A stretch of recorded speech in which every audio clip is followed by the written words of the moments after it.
হ্যাঁ, সবথেকে এতগুলো জগন্নাথ দেব। ইনফ্যাক্ট ক্লাসে আমরা সবাই আমরা শনিবার করে ক্লাস করার আগে মানে ক্লাসের সময় আমরা জগন্নাথের পুজো দিই, কারণ আমরা শনিবারই ক্লাসে যাই মূলত রিহার্সাল না থাকলে। আর পুরীতে আজ অব্দি কোনোদিন পারফর্ম করার সুযোগ হয়নি। আশা করছি এখানে হলো, এরপর উনি ডেকে নেবেন ওখানে তাড়াতাড়ি পারফর্ম করার জন্য। এবার একটু বলো যে আজকে এই মুহূর্তটা কোথায় ভীষণভাবে স্পেশাল তোমার কাছে, আর এই যে এখানে ডাক পাওয়াটা খুবই কারণ দুদিন আগে আসলে ফোন এসছে পয়লা বৈশাখের আগের দিন 14 তারিখ রাত্রে আমি একটা অনুষ্ঠান থেকে ফিরে রাত্রির 11টার সময় জানতে পেরেছি যেহেতু আমাদের এরকম রাধা কৃষ্ণের দু একটা প্রোডাকশন তৈরি করা আছে। সেই জন্য আমরা করতে পারলাম মানে সত্যি কথা দুদিনের মধ্যে, কারণ পয়লা বৈশাখ কাউকে পাওয়া যায় না। তারপরে দুদিনের মধ্যে কালকে তুমি জানো আমি সারাদিন দিদি নাম্বার ওয়ানে ছিলাম।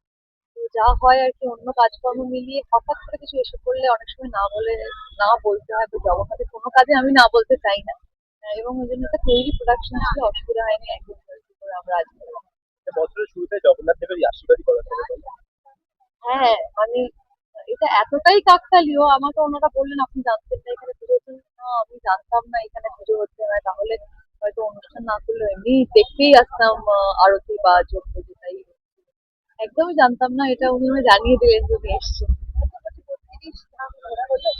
না, এটা আমরা পরেই যাবো, আমরা এক্ষুনি ওই জন্য যখন তোমরা আসছিলে না বলছিলে যে পরে বাড়িতে যাবে, আমি বললাম, আমি এমনিও ঘুরবো, সেই জন্য অসুবিধা নেই পরে উঠলে ওরা।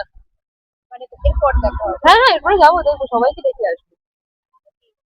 All the best for performance. জয় জগন্নাথ। জয় জয়। টলিউডের খবর পেতে চান সাবস্ক্রাইব করুন টলি সিক্রেট আর পেয়ে যান আপনার পছন্দের তারকার লেটেস্ট আপডেট।